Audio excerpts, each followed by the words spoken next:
kita akan belajar dari tema 2, persatuan dalam perbedaan, subtema 2. Untuk itu, marilah kita simak materi pembelajaran pada saat ini. Baik anak-anak, kita akan memasuki tema 2, subtema 2, bekerja sama mencapai tujuan. Kali ini akan sekaligus kita akan bahas dari pembelajaran 1 sampai dengan pembelajaran 3. Kita akan mengulang kembali untuk menuliskan informasi penting suatu teks menggunakan kalimat efektif. Lalu apa itu kalimat efektif? Baik, kalimat efektif adalah kalimat yang mengandung gagasan pembicara atau penulis yang terdiri atas kata-kata yang mempunyai unsur subjek, predikat, objek, dan keterangan atau SPOK. Ciri kalimat efektif: 1. Memiliki unsur penting atau pokok, minimal ada subjek dan predikat. Kemudian yang kedua, menggunakan struktur bahasa yang tepat. Yang ketiga, memenuhi kaidah ejaan yang berlaku. Kemudian yang keempat, menggunakan pilihan kata atau diksi yang tepat dan sesuai dengan kebutuhan. Kalimat efektif memiliki susunan yang berurutan, yaitu dari subjek atau S, kemudian predikat atau P, objek atau O, dan keterangan atau K. Perhatikan contoh kalimat efektif berikut ini. Kita perhatikan di sini ada Insinyur Soekarno dan Dr. Andes Muhammad Hatta memproklamasikan kemerdekaan Indonesia. Insinyur Soekarno dan Muhammad Hatta itu sebagai subjek. Kemudian memproklamasikan itu sebagai predikat. Di sini predikat itu merupakan kata kerja. Kemudian kemerdekaan Indonesia itu merupakan objeknya.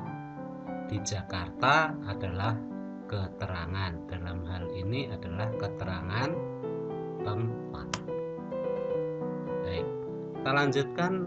Bagaimana manfaatkan kalimat efektif itu untuk melengkapi peta pikiran? Karena peta pikiran dapat membuatmu lebih mudah dalam mengingat informasi penting tersebut. Maka saat membuat peta pikiran akan lebih baik jika kamu menggunakan kalimat efektif. Kita sudah bahas untuk pembelajaran sebelumnya mengenai peta pikiran. Maka sekarang tinggal menerapkan saja. Gunakan kalimat yang efektif untuk peta pikiran itu. Upaya mempertahankan kemerdekaan Indonesia.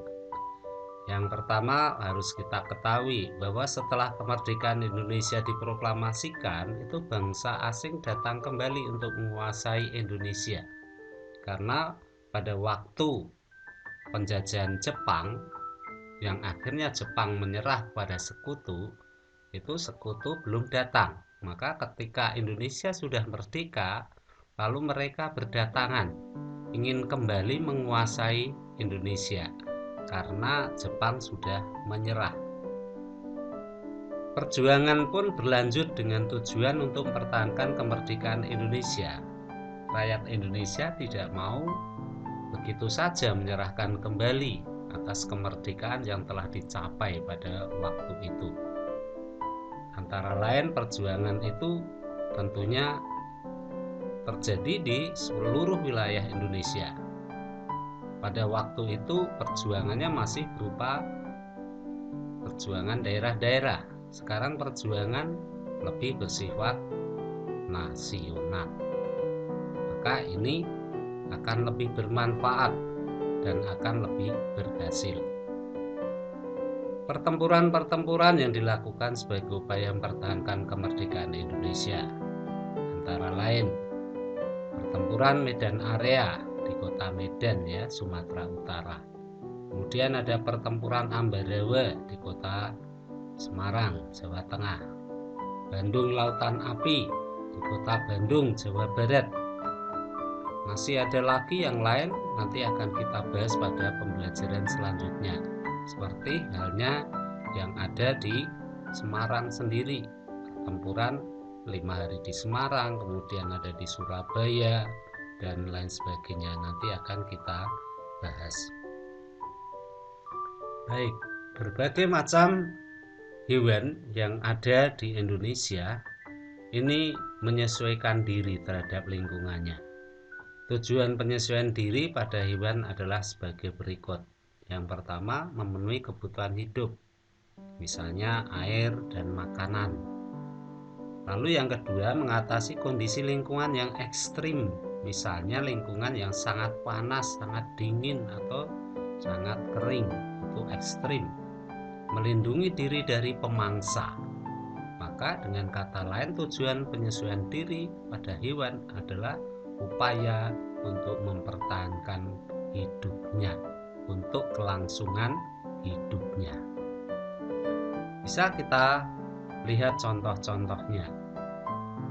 Ada buaya, memiliki struktur gigi taring yang sangat tajam untuk memudahkan dalam memakan daging. Mungkin ada jenis-jenis hewan yang lain selain buaya yang sama dengan buaya, punya gigi yang tajam, seperti harimau, ada singa yang menggunakan gigi tajam. Bahkan ada jenis ular yang juga memiliki jenis gigi yang tajam. Kemudian hewan bebek. Nah, kita tahu ya, bebek itu kakinya berselaput, berfungsi untuk berenang.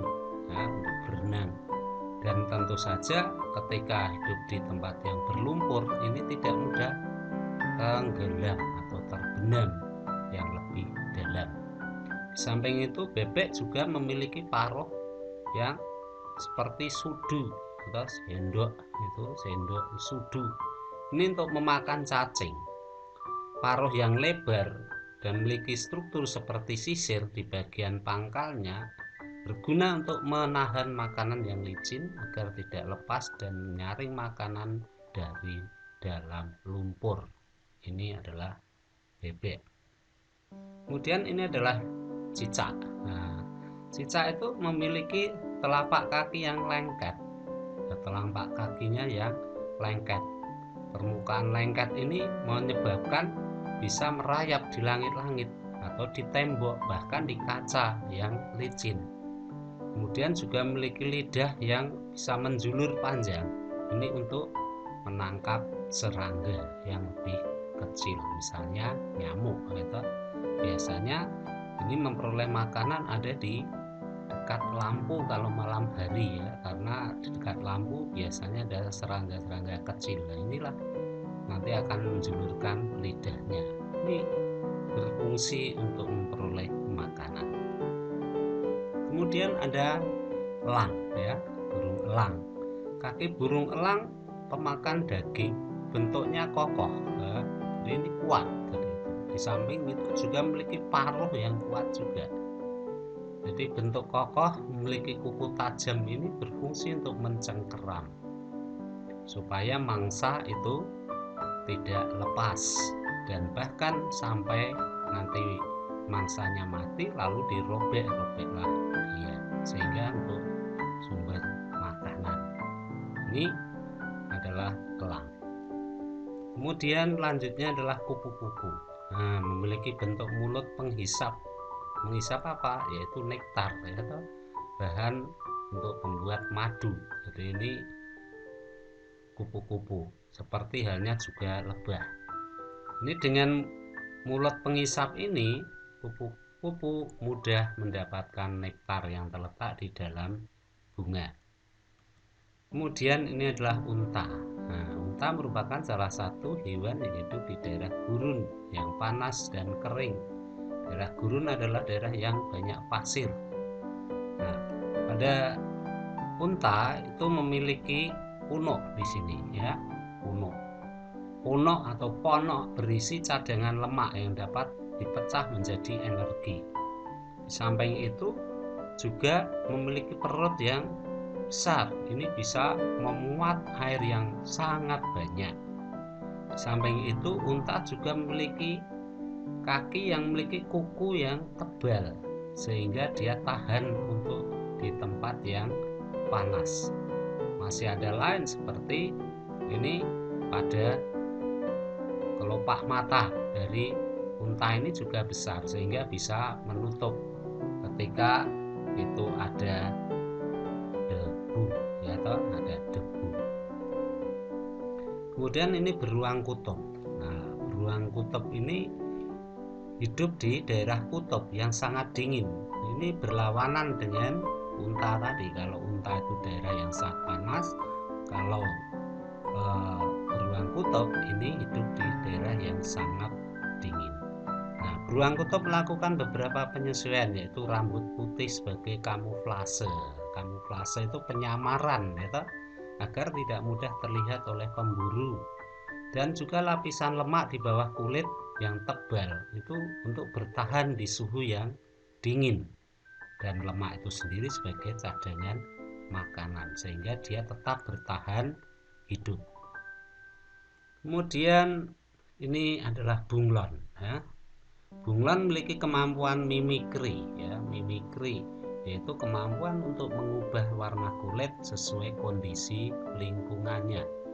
Maka ketika ada di tempat yang warnanya hijau, dia akan hijau. Ketika di tempat yang berwarna coklat, dia hinggap di coklat, maka dia akan berubah warna jadi coklat. Ini adalah bunglon, memiliki kemampuan mimikri. Kemudian ini ada ikan buntal ya, bulat ya, bulat, memiliki kemampuan menggembungkan tubuh untuk melindungi diri. Selain itu, ikan ini juga memiliki duri-duri yang beracun pada tubuhnya. Jadi ini memiliki duri-duri yang beracun untuk melindungi diri dari pemangsanya juga. Kemudian cumi-cumi ya, cumi-cumi itu memiliki atau mengeluarkan cairan yang sangat hitam, pekat seperti tinta ya, seperti tinta. Dari dalam tubuhnya ini dikeluarkan supaya apa? Pandangan musuhnya kabur sehingga dia lepas dari bahaya. Maka dikatakan cumi-cumi memiliki tinta hitam di dalam tubuhnya yang akan dikeluarkan ketika dirinya terancam bahaya. Jadi itu, maka ini salah satu hewan yang bisa mengeluarkan cairan seperti tinta. Kemudian hewan-hewan lain ya, hewan-hewan lain masih banyak ya kalau kita bahas satu persatu, namun ini saya berikan contoh-contohnya saja. Di sini ada cicak memutuskan ekornya atau autotomi, kemudian ada walang sangit dengan bau yang menyengat atau sangit kalau orang Jawa bilang itu walang sangit. Ada walang daun atau belalang daun, warnanya seperti daun. Nah, ini adalah wujud kamuflase, penyamaran, sehingga dia tidak akan tampak bahwa itu adalah belalang. Bahkan ada jenis belalang kayu ya, dia juga menyerupai kayu, warnanya coklat, sehingga dia tidak ketahuan, tidak mudah diketahui lah dari itu. Lalu ular itu bisa melilit musuhnya. Kemampuan melilit ini sangat membantu ular ini tetap bertahan hidup. Di samping itu juga mengeluarkan racun ya. Lalu siput, nah, dia memasukkan tubuhnya di dalam cangkangnya, jadi cangkang sebagai tempat bersembunyi dia. Cumi-cumi, nah, menyemprotkan tinta hitam tadi sudah kita bahas. Lalu terenggiling, menggulungkan tubuh yang keras. Jadi terenggiling itu menggulungkan tubuhnya seperti bola dan itu keras tubuhnya. Lalu contoh lain adalah tikus cerurut. Nah, ini mengeluarkan bau yang tidak sedap atau yang menyengat juga, sehingga orang pasti akan menghindari dari dia. Jadi itu. Ini contoh-contoh yang lain, masih banyak. Baik, kita lanjut meneladani kerjasama para pejuang sebagai bentuk penerapan nilai-nilai persatuan dan kesatuan. Pelajaran ini mengulas lagi pelajaran terdahulu, tapi pada saat ini fokus pada sila yang ketiga. Kita juga perlu menerapkan nilai persatuan dan kesatuan dalam kehidupan sehari-hari, yaitu dengan cara hidup gotong royong, ya enggak? Dengan bersatu, bergotong royong akan tercapai kehidupan yang damai, aman, nyaman, dan tentram. Ini adalah salah satu penerapan dari nilai sila yang ketiga. Salah satu penerapan nilai persatuan dan kesatuan adalah dengan melakukan kerjasama. Manfaatnya apa kalau kita kerjasama? Pasti ada kerjaan menjadi lebih cepat selesai, pekerjaan terasa lebih ringan, memperkuat semangat persatuan. Ya, ini. Persatuan juga diterapkan dalam kreasi atau tari daerah. Gerakan dalam tarian daerah itu menggunakan pola lantai yang beragam. Gerakan dalam tarian daerah harus diperagakan secara selaras agar tarian tampak indah, ya, agar tampak indah.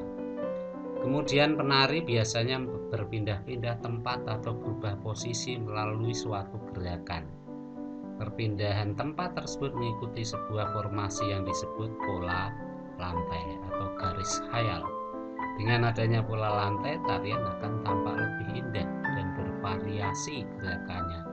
Ini sudah kita bahas juga untuk pembelajaran sebelumnya. Nah, demikianlah anak-anak pembelajaran kali ini. Marilah kita wujudkan dalam kehidupan sehari-hari untuk semangat persatuan di dalam perbedaan ini. Dan mari kita lanjutkan dengan tugas belajar kita dengan penuh semangat. Dan sampai berjumpa untuk video pembelajaran berikutnya. Terima kasih.